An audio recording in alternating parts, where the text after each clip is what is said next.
ఇది ట్యూబ్లైట్. ఈ ట్యూబ్లైట్ ఎప్పుడైతే వచ్చిందో ఇండియాలో అప్పటి నుంచే డయాబెటీస్ కేసులు అనేవి పెరిగిపోయాయి అనమాట.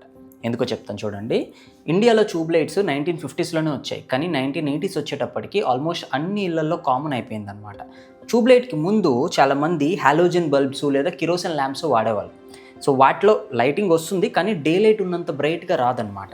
సో ఇల్లు పలకక ముందే సర్దుకోవాలి అని చెప్పి ఒక సామెత ఉండేది కదా, దాన్ని చాలామంది స్ట్రిక్ట్గా ఫాలో అయ్యేవారు. 7 లోపే కుకింగ్, డిన్నర్ 2 అయిపోయేవి అనమాట. సో 8 తర్వాత చేయడానికే ఉండేది కాదు కాబట్టి నిద్రపోయేవాళ్ళు.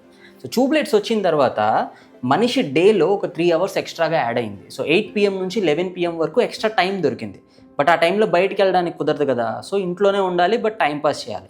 సో ఈ టైంపాస్ అవసరమైన టైంలోనే టీవీస్లో కూడా షోస్ అనేవి స్టార్ట్ అయ్యాయి. సో మీరెవరు కోటీశ్వరుడు, జబర్దస్త్, ఓ విధి ఇలాంటి షోస్ అనేవి ప్రైమ్ టైం షో కింద స్టార్ట్ అయ్యాయి అనమాట.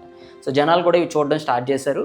సో ఎలాగో మెలకుగా ఉంటున్నాం, టీవీ చూసుకుంటున్నాం కదా, టీవీ చూస్తూ భోజనం చేయొచ్చు అని చెప్పి 8 PMకి చేసే డిన్నర్ కాస్త 9:30కి వెళ్ళింది. సో 9:30కి మనిషి ఆల్మోస్ట్ ఎవాల్వ్ అయిన 30 లక్షల సంవత్సరాల్లో ఎప్పుడు 9:30కి డిన్నర్ చేసిన దాఖలాలు లేవన్నమాట. సో సన్సెట్ అయినా 5-6 అవర్ తర్వాత డిన్నర్ చేయడం అనేది ఈ గత 50 ఇయర్స్లో మాత్రమే జరిగింది.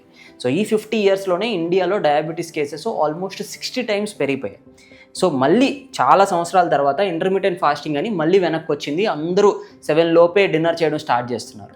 సో ట్రెండ్ మళ్ళీ మారింది. సో అందరూ మారుతున్నారు. మీరు కూడా మారుతున్నారా?